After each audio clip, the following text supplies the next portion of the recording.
Okay, let me try to explain and get you caught up. Basically, this is all the parts here for the two doors that I'm making for the TV console. I got the pieces out of a 1x6 piece of poplar. I didn't record the process of me going through making all the cuts. Basically, just use a table saw and the miter saw to get the pieces that are laid out here in front of you. Just straight cuts, nothing fancy. I'm using mortise and tenon joinery to connect the doors. And what I've just done is I created the groove to accept my center panels, or the slot. Now I have this slot cutting set here that has different bearings and different size cutters to allow me to get the depth and the width of the cut that I want. Now the plywood that I'm using is 5mm thick, or 1/4 inch for some of you guys. And this is the hinge that I'm using. It's a soft closing hinge for face frame cabinets. So I'd like to have my hardware with me before I even start building anything, so it can help me lay out where I want stuff to go. So for this particular hinge, I've decided that I wanted my stiles, the vertical part of the doors, to be 60mm wide. Inside my groove here, I'm using what is called a spacer ball. It's a little rubber spacer ball. That helps with expansion and contraction of the seasons. So when my panel goes inside here and that door opens and closes just a little bit or shifts, the panel stays pretty much centralized inside the door, and it helps a little bit with the rattling of the door since it's only 5mm thick. So since I'm using the spacer ball and I want my panel to go 5mm into my rail, my stiles, I made little marks here. The first one in, that's how deep I want my panel to go, which is 5mm. That second line, that's where I wanted my cut to end. I needed about a 12mm depth of cut.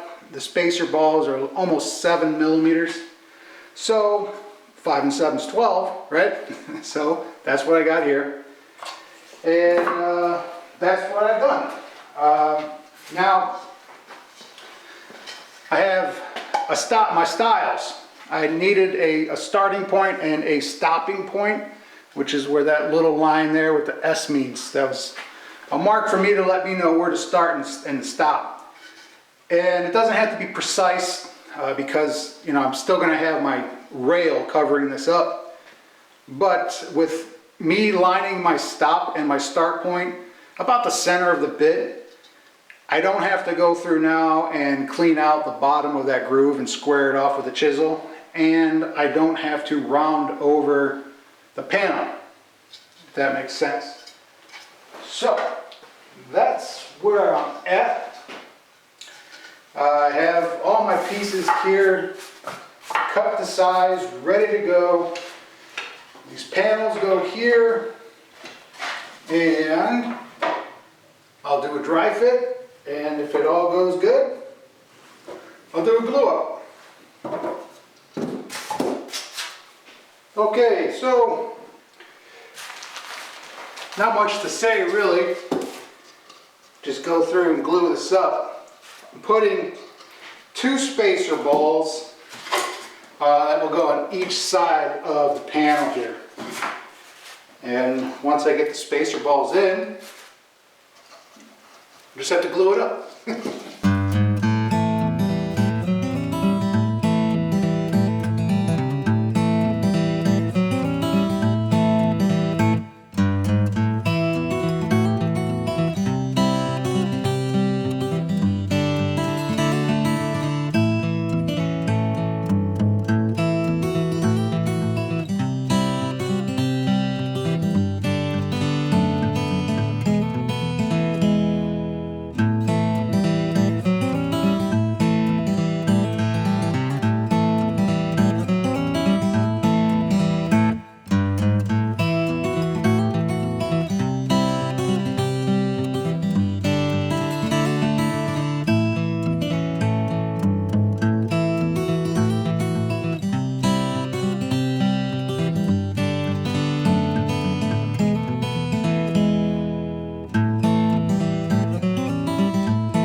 next thing I'm going to do is I'm going to make a little custom detailed trim piece to go inside the panel.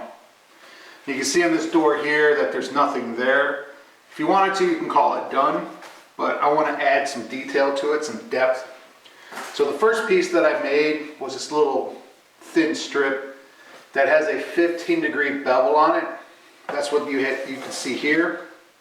But even standing here looking at the door in person, you don't see that 15-degree bevel.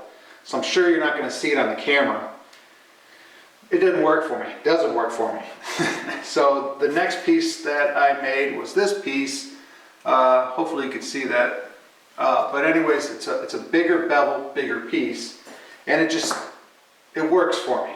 Okay, you could feel the bevel, you could see the bevel. It's not too big. It's perfect. That's what I'm going to do. Okay. So rather than go to each and every tool, I'll just tell you what I'm going to do. So this board is 18 millimeters thick by 600 millimeters and 140 millimeters wide. And I'm going to split it in half. And the trim piece, I want 6, maybe 5 millimeters thick. It doesn't really matter. But I'm going to get 2 pieces out of this one board.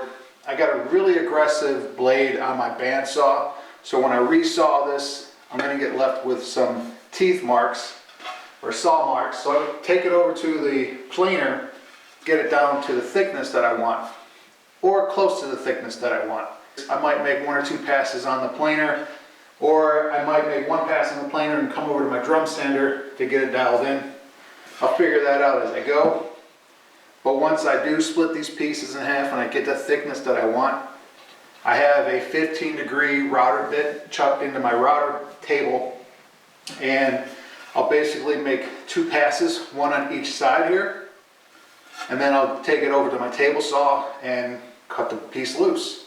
All right, and then if for some reason I have too rough of a saw mark left from the table saw, I'll take the board over to my joiner and I'll clean the edge off, and then go back to the router table and just repeat the process until I get the pieces that I need for the doors. And once I get all the pieces made up, I'm just going to use some hand tools, just a little miter box that I made with 45-degree cuts, Japanese pull saw. I have a shooting board here and a 45-degree insert so I can get perfect 45 degrees. Really doesn't take long to make the cuts by hand, and get these doors finished up. All right, so I'm going to get started and talk to you later.